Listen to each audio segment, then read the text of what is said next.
Muy buenas tardes a todos.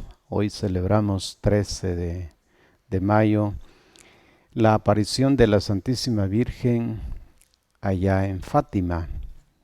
El contexto histórico nos pone en el contexto de las guerras. Y la aparición se da a tres pastorcillos que andan llevando las ovejas y la Santísima Virgen les revela algunos secretos. Como eso fue en 1917, eh, la gente estaba en esos momentos, momento complicado, porque estaban las guerras destruyendo la humanidad. Y fue en ese momento en el que la Santísima Virgen intercede. Ahí viene su papel de intercesión. En la historia del pensamiento cristiano, ¿verdad?, tanto revisando el Antiguo Testamento como el Nuevo Testamento, pues siempre ha existido personajes, ¿verdad?, importantes que han intercedido por las situaciones que están viviendo. Y esto es sumamente importante hoy considerarlo previo pues a hablar de María como María que intercede por la humanidad. Le pedimos a Dios pues que nos ilumine, nos ayude para encontrar el sentido que tiene este papel de la Santísima Virgen María como Madre del Hijo de Dios, que fue el tema que consideramos hace 8 días. María Santísima como la Madre del Hijo único de Dios. Y explicábamos ahí cómo se va comprendiendo. Ahora le pedimos al don del Espíritu Santo que así como iluminó el momento de la encarnación al sí de María, también nos mueva nuestro corazón y nuestra inteligencia a captar lo que en este día Él quiera mostrarnos para descubrir cómo llegar a la intercesión. Bien, en el nombre del Padre y del Hijo y del Espíritu Santo. Considerando entonces los personajes en el Antiguo Testamento, la historia de la salvación nos plantea a gente que ha liderado, comenzando en la historia, a Abraham. Abraham que tiene ese famoso momento en el que se va a destruir Sodoma y que comienza él a interceder. Comienza diciendo, mira, si hay 50 justos, destruiría la ciudad. Pero fue, no encontró 45, 40, etcétera, hasta llegar a un mínimo y no encontró, dice, a nadie que fuera justo que permitiera entonces este grado de intercesión, que se lograra el espacio para que se pudiera evitar la destrucción de Sodoma y Gomorra. Pero intercedió. Voy a dar unos grandes saltos para ir recordando a los personajes que únicamente nos sirve para que estos personajes de la historia de la salvación pues entren en esta línea. Está Moisés. Moisés intercede por su pueblo. Y hay momentos en el que Moisés llega a estar tan presionado por el pueblo que ha sacado de Egipto y que lo lleva a la tierra prometida. Y llega un momento bastante complicado en el que Dios le dice es que ese pueblo tuyo que sacaste de Egipto es un pueblo rebelde. Y Moisés le dice, ese no es mi pueblo, yo no lo he dado a luz, es que tú lo creaste. Y uno va notando estos elementos en la intercesión de aquellos grandes que fueron llevando a las personas hasta ese punto de llegada en la tierra prometida y que intercedieron por su pueblo a lo largo pues del camino. Cuando nosotros observamos también no solo varones, mujeres, que intercedieron por el pueblo de Israel, y le llamamos así las heroínas de Israel. Está Esther, está Judith, personas que intercedieron ante Dios para liberar a su pueblo. Baste pues estos, diríamos, elementos que contemplamos en el Antiguo Testamento y que luego pues encontramos a Jesús de Nazaret ya en la historia de la humanidad. Cuando hablamos de personajes importantes que han liderado, que han intercedido, pues nosotros no nos cabe la menor duda de que ellos alcanzaron el objetivo de su intercesión. Y así uno va viendo que Dios escuchó las plegarias de aquellos personajes que hablaron con Dios. Lo curioso es que al hablar de la Santísima Virgen como intercesora, han pegado el grito al cielo a algunos diciendo que ella no puede ser intercesora. Basados en textos del Nuevo Testamento en las cartas de Pablo, en donde se dice que uno solo es el intercesor, el mediador entre Dios y los hombres, Jesucristo. Y entonces estas personas han escrito muchas cosas en contra de la intercesión de la Virgen. Y cuando se plantean pues los textos del Nuevo Testamento en esa clave de intercesión, pues no ha sido fácil que se abran a esta experiencia de un encuentro de intercesión. Ahora, pasemos al mundo de lo que el mundo actual pues también tiene. Siempre que planteamos estas cosas en el mundo de nuestra vida cristiana, pues confiamos en que alguien va a rezar por nosotros, va a interceder. Así que confiamos en que pues un personaje X haga oración por nosotros. Y de hecho, pues en los grupos va cuántas gentes dice, yo voy a orar, voy a interceder por usted. Si lo hace cualquier persona de la comunidad, ¿cómo no lo va a hacer aquella que tiene la experiencia de haberse encontrado con el mismo verbo de Dios? Por eso es importante aquí entrar en la clave del entendimiento de que en la realidad humana las personas nos comunicamos y hablamos de lo que tenemos que hacer en base a un proyecto, y en base a ese proyecto hay una serie de elementos por los cuales hay que ir a pedir, hay que ir a suplicar, etcétera, y lo logramos. Dices que tal fulano intervino, dice, ¿ve?, para que se lograra tener tal cosa. Estamos hablando de cosas muy humanas, pero que nos ayudan para hacer el planteamiento de lo que hoy queremos compartir, la intercesión. Hoy el Evangelio pues ha dicho que si escuchan las palabras y están en mí y yo estoy en ustedes, pidan lo que quieran.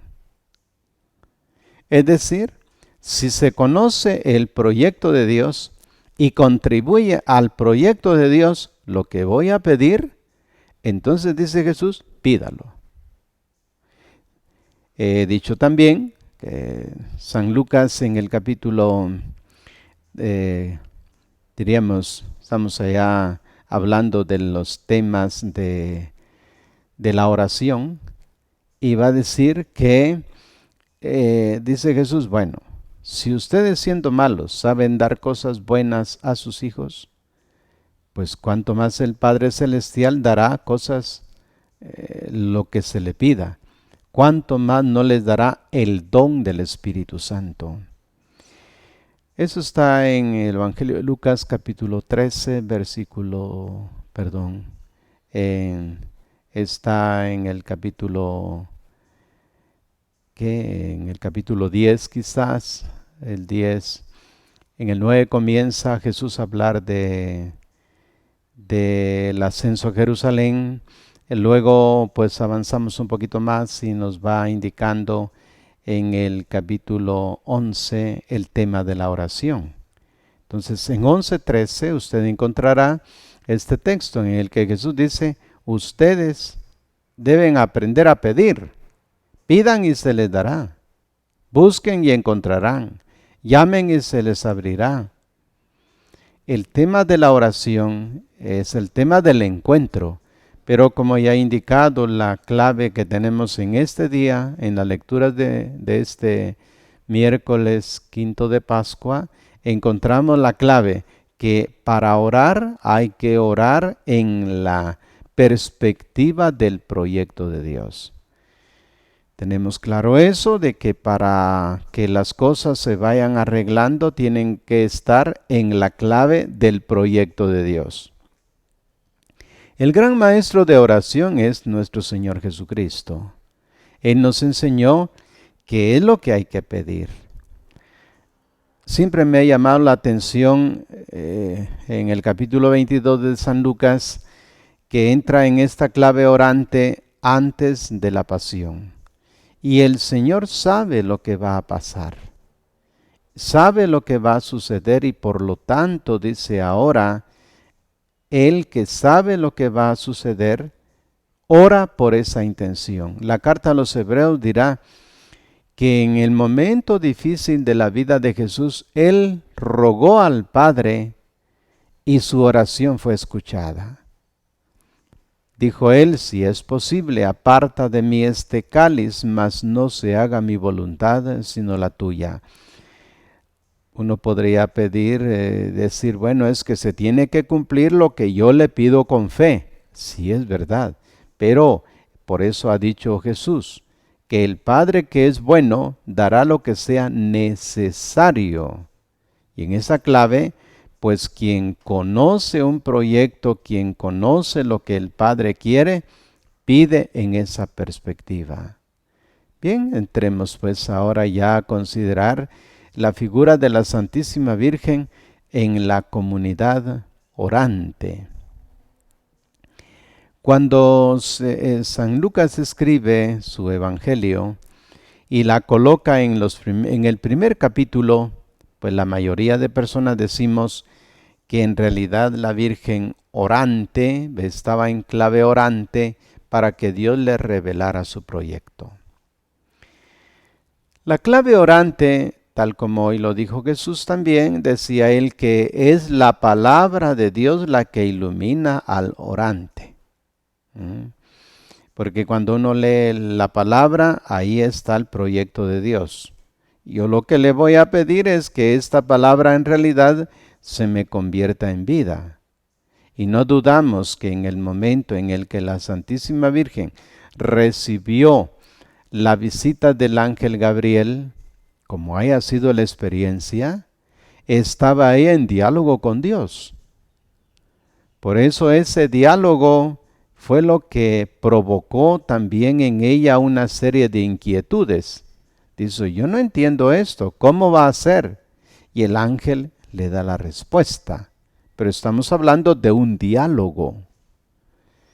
Y cuando la Santísima Virgen medita sobre el tema, que ella está llamada por Dios para ser la madre de su Hijo, pues ella dará la respuesta a ese sí permanente, ese sí que ella va a dar a ese proyecto, en la encarnación, es el acompañamiento de su Hijo, como lo vemos incluso al pie de la cruz, y lo encontramos naturalmente también en Pentecostés, cuando la Santísima Virgen está junto al grupo de discípulos.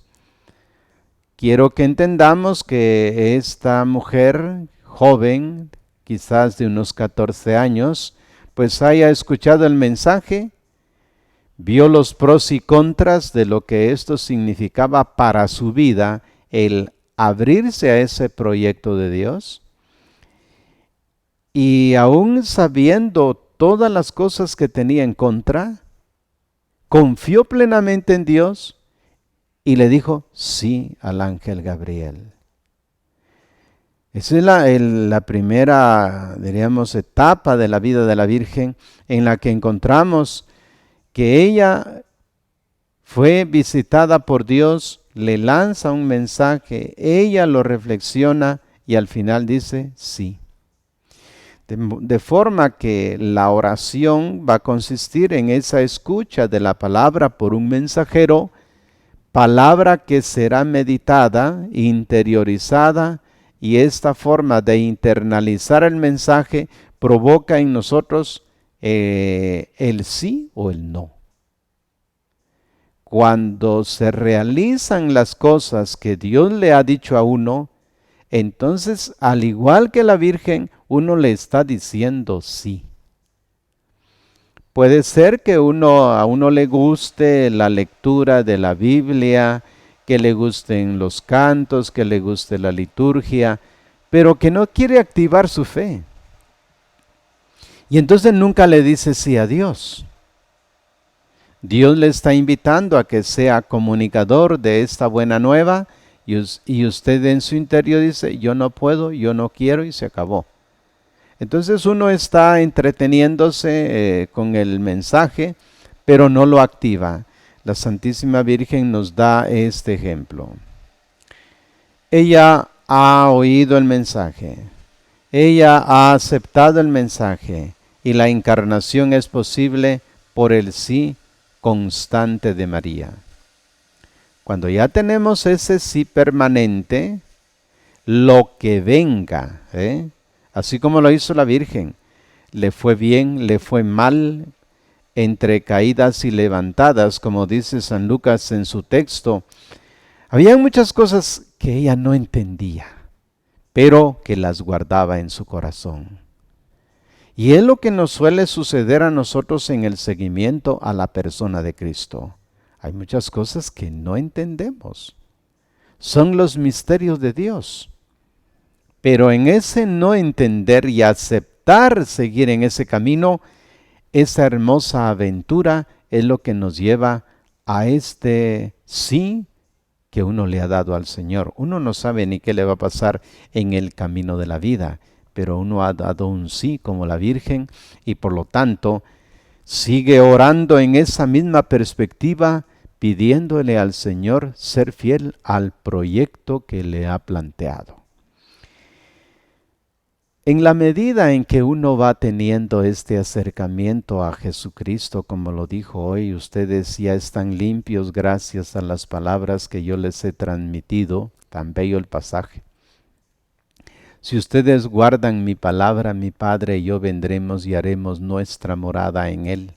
Hasta ese grado de intimidad. La Virgen María lo vivió en pleno. Vivió todos los momentos de la vida del Señor hasta su gloriosa resurrección. Era la mujer que conocía a fondo la vida de su Hijo. A ver, ¿quién conoce mejor a un hijo, a una hija? Pues la propia madre. Porque la madre sabe cómo lo ha tenido en el vientre materno, qué preparación tuvo, cómo fue su nacimiento, fue su acompañamiento. De eso los hijos lo ignoramos, porque ya cuando estamos grandes se nos olvida que nos cambiaron los pañales, que hicimos pasar muchas penas a la madre. ¿Cuántas penas habrá pasado la Santísima Virgen? Pero lo conoció pues naturalmente en su encarnación, en la preparación a su nacimiento, en toda la niñez, adolescencia y juventud de Jesús. ¿Cuántas veces habrán dialogado? Es un diálogo constante, pues. Solo el recordar nosotros de nuestros seres queridos con quienes hemos dialogado, nos pusimos de acuerdo, no estuvimos de acuerdo, hicimos eso, hicimos lo otro, es la vida ordinaria. Pensemos en el caso de la Santísima Virgen, cuántas veces ella ha hablado con su Hijo Jesús, tierno, niño, adolescente, joven. ¿No nos lo dicen los evangelios? Por supuesto que no, porque los evangelios nos presentan a la persona de Cristo. Pero sí hay que tener en consideración la experiencia que tiene la Virgen en este acompañamiento de su Hijo. Y es por ahí por donde tenemos que entrar para saber cuál fue el proyecto de Dios sobre la vida de la Santísima Virgen que la llevó en pleno, y cuál es el proyecto que Dios tiene para la humanidad desde la perspectiva de este encuentro con María. Llama la atención en la clave de las apariciones. Hay apariciones a lo largo de toda la historia. Pero recurriendo a lo que fue la historia de la Mariología, siempre se ha hablado de la Virgen María como la Toda Santa, fue lo primero. De hecho, nuestros evangelios canónicos plantean que fue conocida como la Madre del Señor. Ese es el título. Es la Madre del Hijo de Dios, la Madre del Kyrios, la Madre del Señor. Así lo escribieron los primeros. Por tanto, no tenemos duda de que así haya sido reconocida desde los comienzos de la Iglesia.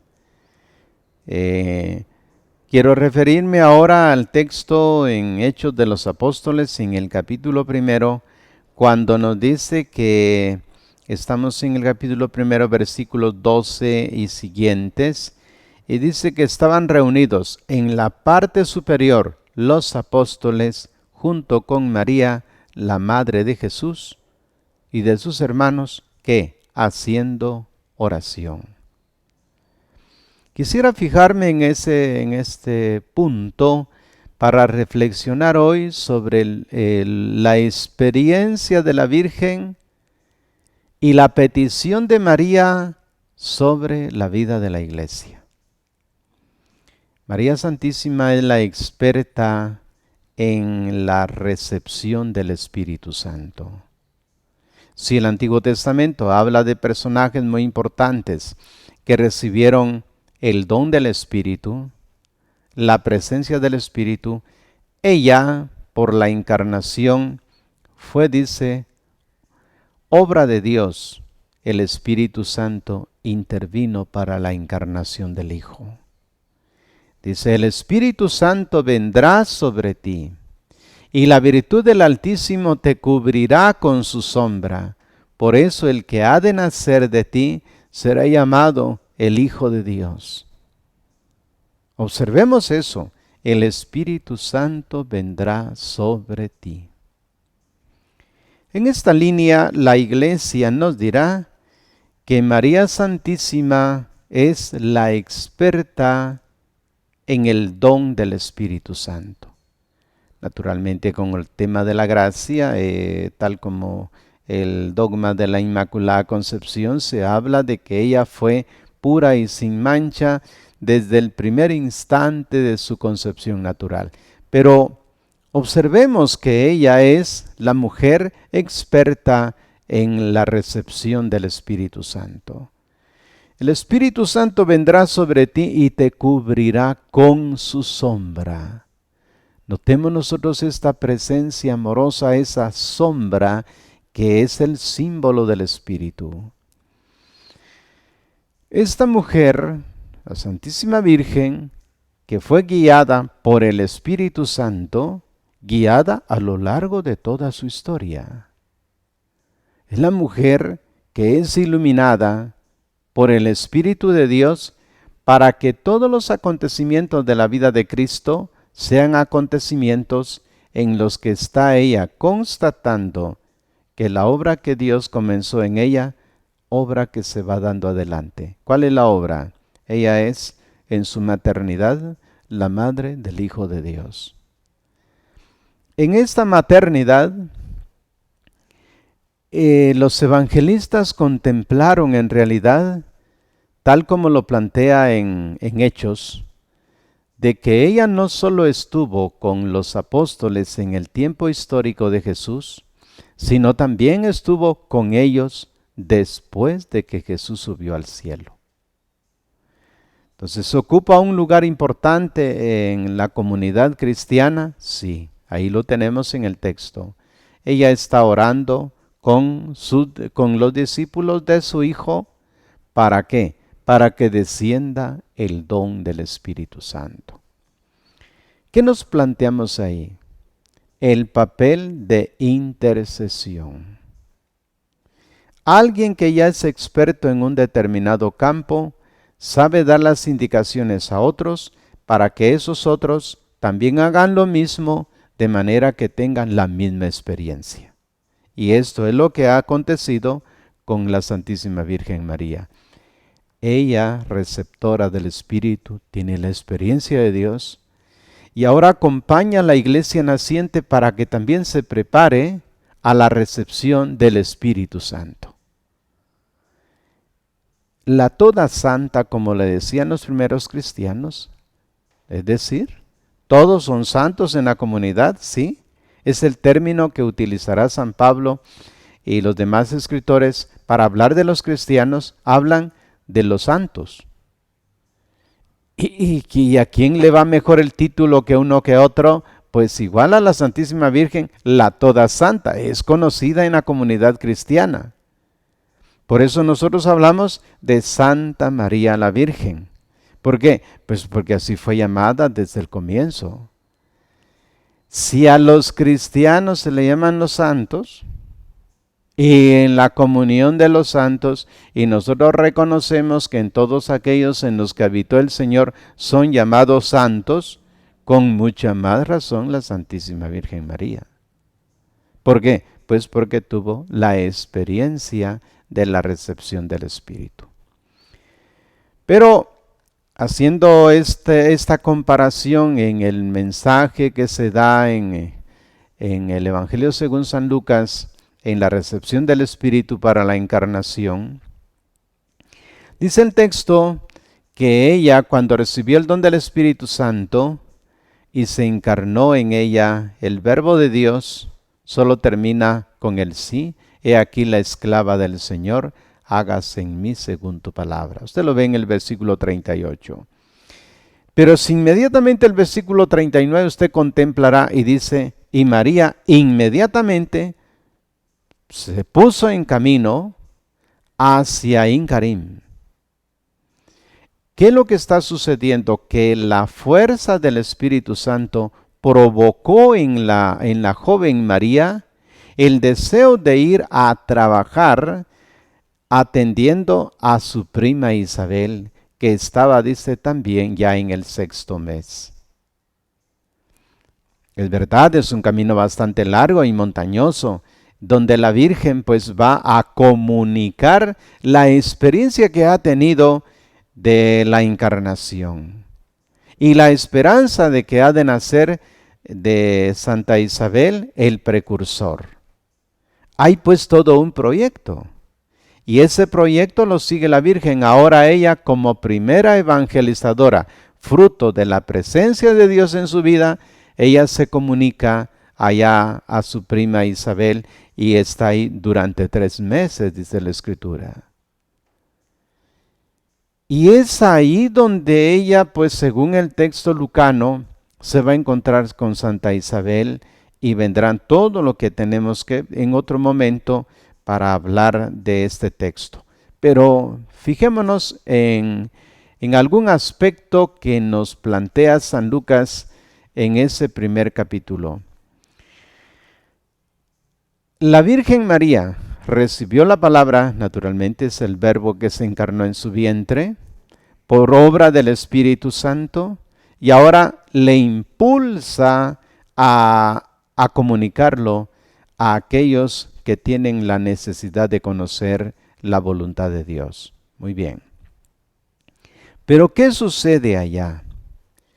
Dice el texto: entró en casa de Zacarías y saludó a Isabel. En cuanto oyó Isabel el saludo de María, saltó de gozo el niño en su seno. Isabel quedó llena de Espíritu Santo y exclamó a gritos: bendita tú entre las mujeres y bendito el fruto de tu vientre. Notemos como ahora Santa Isabel, que el saludo de María, ahora tenemos miedo de que nos hablen porque cualquier persona que abra la boca puede saltar con el coronavirus. Pero en el caso de María no fue así. Ella dice, ella habló y cuando habló comunicó el Espíritu Santo. El Espíritu Santo llenó a Isabel, porque es la mujer experta en el Espíritu, ha comunicado el Espíritu. Y ahora, ella llena del Espíritu Santo tiene una exclamación: bendita tú entre las mujeres y bendito el fruto de tu vientre.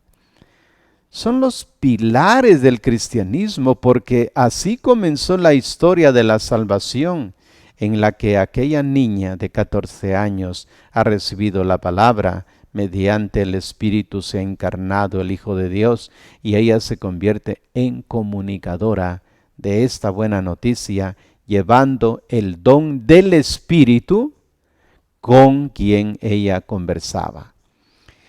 Esto nos hace pensar de verdad de que el papel de la Santísima Virgen María es ser comunicadora de la buena noticia. Y aún más, como dirá, ¿cómo así viene a visitarme la madre de mi Señor?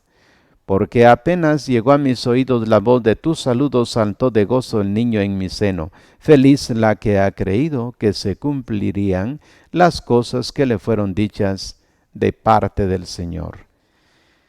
Por tanto, ustedes pueden observar aquí que se trata en unos versículos que diríamos, son indicadores de la vida de la Santísima Virgen que se dio a lo largo de toda su vida. El papel de intercesión, como lo hemos contemplado en Hechos, en el capítulo 1, en el grupo de los apóstoles ella ocupa un lugar importante, porque está orando con la comunidad. ¿Y qué hace una persona que sabe de las cosas? Pues se encarga de indicar a otro lo que hay que hacer para alcanzar el objetivo. También la Virgen María está en la comunidad de creyentes elevando su plegaria. Ella es experta en el Espíritu, pidiendo el don del Espíritu Santo para toda la iglesia. La iglesia ha sido convocada por el Hijo. El Hijo de Dios, diríamos, Dios Padre fue el que llamó a través de Jesucristo, llamó a los que iban a estar con Él para enviarlos a predicar. Pero el Hijo de Dios es el que se encarga de preparar a estos discípulos que a la vez son los comunicadores de las palabras de Cristo. Y será en Pentecostés donde la iglesia fundada por Jesucristo sea lanzada al mundo, pero siguiendo el esquema de la Virgen. Escucha de la palabra, recepción del Espíritu, lanzarse al mundo, porque el Espíritu los impulsa. Por eso es verdad que a lo largo de los textos bíblicos que encontramos, pues nos damos cuenta de la intervención, de la intercesión de la Virgen María en el proyecto de Dios. No nos salimos del proyecto de Dios, del plan de Dios. La Santísima Virgen va a interceder siempre y cuando todo aquello que contribuye al proyecto de Dios se esté pidiendo para el bien de la iglesia. Por eso lo encontramos en Pentecostés, pidiendo el don del Espíritu Santo, porque ahora los discípulos han tenido 3 años de conocimiento del proyecto del Padre. Jesús lo ha planteado, Jesús lo ha vivido, y ahora con todo el conocimiento que Jesús les ha dado, Él les ha dicho que les enviará el don del Espíritu Santo, el otro Paráclito. Pero ahora ya estamos en este texto lucano en el que plantea que ciertamente la comunidad cristiana, la comunidad de seguidores de Cristo, los apóstoles, y junto con algunas mujeres y María la Madre del Señor, dice, se encuentran en oración. Por eso celebrar hoy Pues justamente en el 13 de mayo, la aparición de la Virgen María, pues tiene su razón de ser. ¿Cuál es la razón de ser de las apariciones de la Virgen? En los distintos momentos en el que ha aparecido, se ha aparecido en muchos lugares del mundo. Entendemos que por cuestiones de verificar todo lo que significan las revelaciones privadas, estas revelaciones no han sido explicadas. ¿Por qué? Porque son revelaciones privadas. Así tenemos el caso de la Virgen de Fátima, que dio algunos secretos. Y esos secretos pues fueron progresivamente conociéndose. Y la gente estaba atentísima a ver qué secretos habían, qué secretos. Pero en realidad los secretos van en la línea del proyecto de Dios. La Virgen María, cuando intercede por nosotros, nos involucra en el proyecto del Hijo. En Caná de Galilea, texto tan trillado, pero que es importante considerar al comienzo del Evangelio según San Juan. El Evangelio según San Juan tenemos un prólogo, 18 versículos del primer capítulo, continuidad de los 6-7 días, y dice que al séptimo día, al tercer día, 4 días antes que están en los textos primeros, al séptimo día fue invitado a una boda en Caná de Galilea, la madre del Señor. Fue invitada. Ella está allí. Y Jesús y sus discípulos entran en esa clave de fiesta, una boda. El texto está elaborado así, que dice que María es la que se da cuenta de las urgencias que está pasando aquella pareja que ha contraído matrimonio. ¿Y cuál es la urgencia? Se ha acabado el vino. Es una simbología bíblica, pues. No van a pensar de que eran borrachos aquellos en la boda de Caná.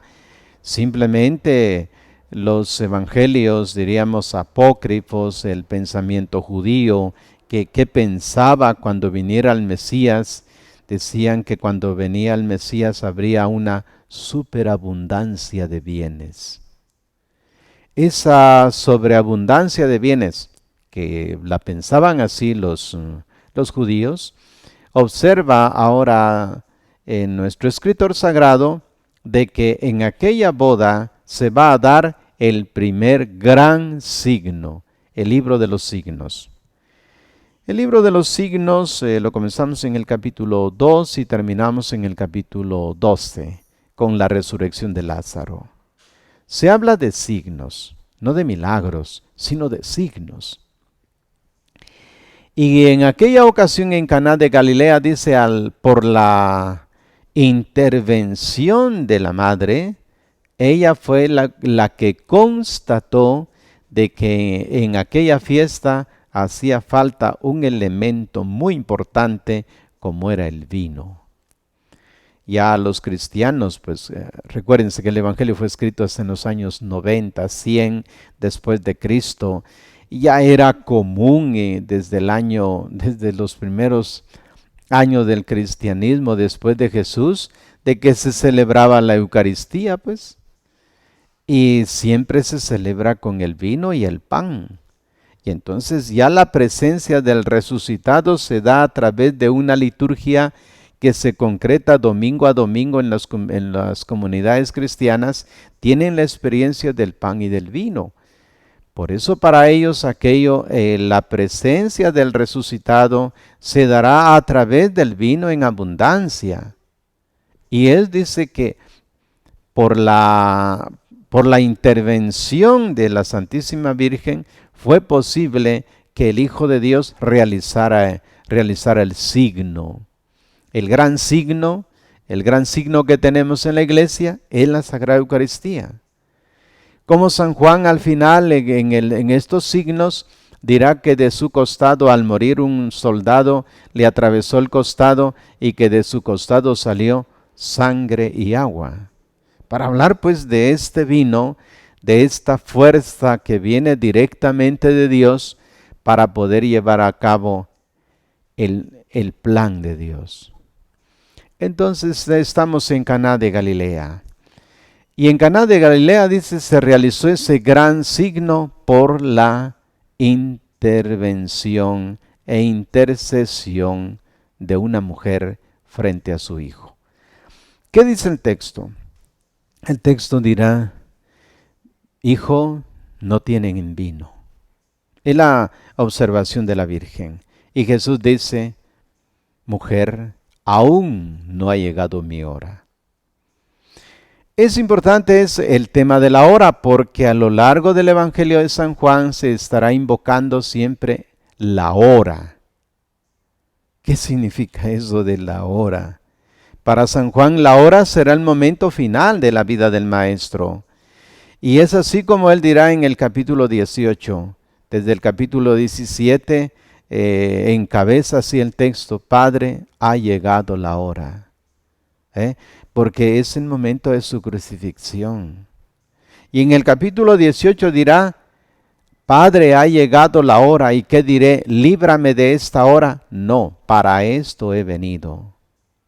Entonces uno observa que aquella petición de la madre tiene que ver con todos los momentos de la historia de Jesús de Nazaret para alcanzar que se llegue al punto de llegada a la hora de la redención humana. La redención estará en la cruz cuando Cristo muere por la humanidad. Pero ¿a qué voy? A que en Caná de Galilea comenzó el signo, junto con María, la madre del Señor. Pues bien, entonces los cristianos somos conscientes de que la presencia de la madre estuvo con el Señor Jesús. Y lo estuvo también con los apóstoles cuando él desapareció. Y sigue estando entre nosotros con este papel de intercesora. Termino con estas palabras. En la oración que nosotros realizamos, la Virgen María pidió ahí en Fátima, rezar el rosario. ¿Qué es el rosario? Pues el rosario, desde que esto comenzó, fue la contemplación de en ese tiempo, 15 misterios, ahora 20. 15 misterios en los que se iban meditando sobre la vida de Cristo. Por eso decían que era el Evangelio para aquellos que no sabían leer ni escribir, porque iban meditando, pensando en la historia de Jesús de Nazaret en 15 cuadros. Pero las oraciones, naturalmente, que se van haciendo en el rosario, son oraciones repetitivas, es verdad. Pero son oraciones, la primera, el Padre Nuestro, que fue enseñada nada menos que por Jesús de Nazaret. Se lo tiene en Mateo 6 y lo tiene en Lucas 11, cuando Jesús enseña al discípulo y le dice, cuando oren, digan esto, esto y esto. La escuela orante del Maestro está allí. Y cuando uno revisa en el Nuevo Testamento cómo esta oración de Jesús del Padre Nuestro, como esquema de escuela orante, Jesús la ha vivido a un grado fenomenal en el capítulo 17 del Evangelio de Juan. Hay toda una oración llamada sacerdotal que uno va observando ahí que es un Padre Nuestro. Cuando está en Getsemaní, según San Lucas en el capítulo 22, hay todo un orden donde Él está rezando el Padre Nuestro. Será en otro momento en que expliquemos en los temas de oración, la oración del Padre Nuestro, según San Mateo en sus 7 peticiones. Luego viene el Ave María. San Luis María Griñón de Montfort, él decía estas cosas, ¿verdad? Recuerdo aquellos años en el que meditamos sobre estas cosas. Y él decía que para rezar el Ave María uno tendría que tener la pureza de un ángel. Qué extraño. Porque él decía, si el ángel Gabriel fue el que saludó a la Virgen de esta forma, solo un ángel sería capaz de pronunciar tal salutación a la Madre de Dios. Bueno, uno sabe que uno no puede llegar a la pureza de un ángel porque uno es humano. Pero, ¿qué es lo que está en el Ave María? La salutación. Alégrate, llena de gracia, el Señor es contigo. Las palabras del ángel. Las palabras de Isabel. Bendita tú entre las mujeres, y bendito el fruto de tu vientre. Note usted lo que está rezando ahí. Alégrate, llena de gracia. El jaire, que jaritomene, que San Lucas utiliza para esta alegría mesiánica. Cuando yo lo estoy rezando, digo, este jaire, el alégrate María. Estamos en la alegría de la llegada del Mesías. Y cada vez que en la misa se dice, anunciamos tu muerte, proclamamos tu resurrección, ven Señor Jesús, viene la alegría de ese gozoso encuentro. Alégrate, llena de gracia. El Señor es contigo. Es el deseo permanente de la iglesia y el deseo permanente de Dios estar en nosotros. Hoy lo hemos oído en el Evangelio. Porque quien ame mi palabra, dice, vendremos a Él y en Él haremos nuestra morada. El Señor es contigo. Entonces uno está rezando, es verdad, recordando la alegría mesiánica, la presencia permanente del Señor. Y viene ahora esta salutación. Y bendito es el fruto de tu vientre.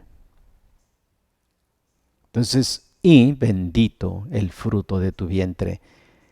En la iglesia naciente que tiene esta oración mariana, estamos en los años 80, cuando escribe San Lucas, está observando que el Hijo de Dios está dentro de la comunidad, que el invocar a la Madre del Hijo de Dios es, como decía también los santos han dicho, que saludar a María es como contemplar el atrio de un gran templo.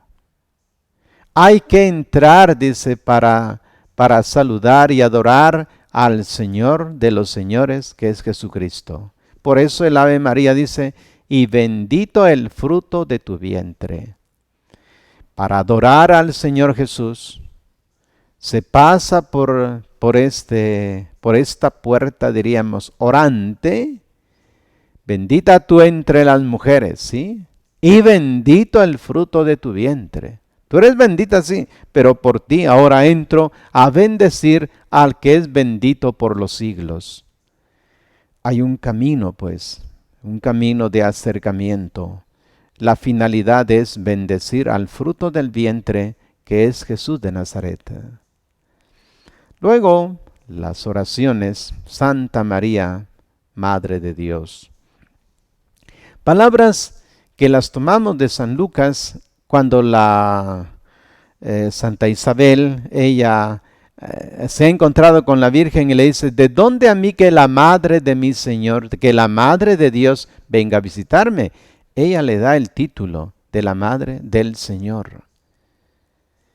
Y esta revelación nos hace recordar que es la Madre del Hijo de Dios. Santa María, Madre de Dios, es decir, aquella que ha estado cerca y que ha tenido dentro al Verbo de Dios. Santa María, Madre de Dios. Ahora viene la petición. Ya los grandes orantes en el Antiguo Testamento y los orantes en el Nuevo Testamento son famosos.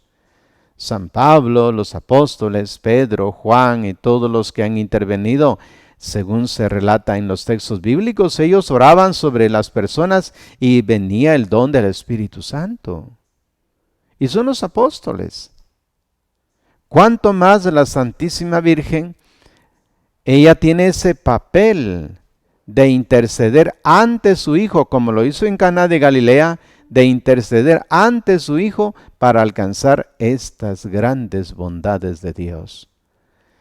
Por eso la Santísima Virgen ha insistido en esto, de que los cristianos aprendamos a orar, que le pidamos a su Hijo. Ella ruega por nosotros, y ruega por nosotros ahora y en la hora de nuestra muerte. Porque es inevitable, siempre que alguien se va a casar, dice, ¿ya te fijaste en qué familia vas a ir? ¿Con quién vas a estar? Porque no se va a casar la persona solamente con la persona que se ha enamorado. Las relaciones son de familia. Y si uno dice, no, yo sí amo a la persona con quien me quiero casar, pero a la familia no la puedo ver, entonces no se puede casar.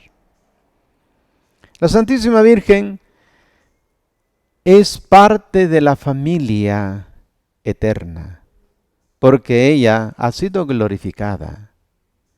Y por esta glorificación es que nosotros sabemos que ella se aparece. De manera que entrar a la vida eterna es entrar también con todos aquellos que han participado de la gloria de Dios. Hablamos de que los santos están en esa comunión eterna, con mucha más razón la Santísima Virgen. Por eso ella está con esta súplica permanente por la vida de la Iglesia. Así como nos ha invitado pues el Papa Francisco para el día de mañana, orar, ayunar. ¿Para qué? Para que cese esta pandemia. Si Dios lo ha hecho muchas veces interviniendo, pues lo hace ahora. Pero nosotros supliquémosle. Ha de ser un gran bien para la vida de la Iglesia, para el bien de la humanidad. Pidamos a Dios con fe para que el Señor nos quite todo este peso, este miedo que tenemos a este coronavirus que nos está destruyendo. Miren cuántos han muerto en el mundo. Pidamos a Dios su misericordia y que por intercesión de la Santísima Madre alcancemos este objetivo. Bien, era lo que quería compartir esta tarde, de manera que ustedes pues vayan pensando en la oración del rosario para el día de mañana, irse preparando, estamos en el mes de mayo, en esta celebración diríamos orante de la Virgen. No lo podemos hacer ahora en nuestros templos, pero hagámoslo en familia, como decía el Padre Peyton. Familia que reza unida, permanece unida. Un mundo que reza es un mundo en paz. Muy buenas tardes.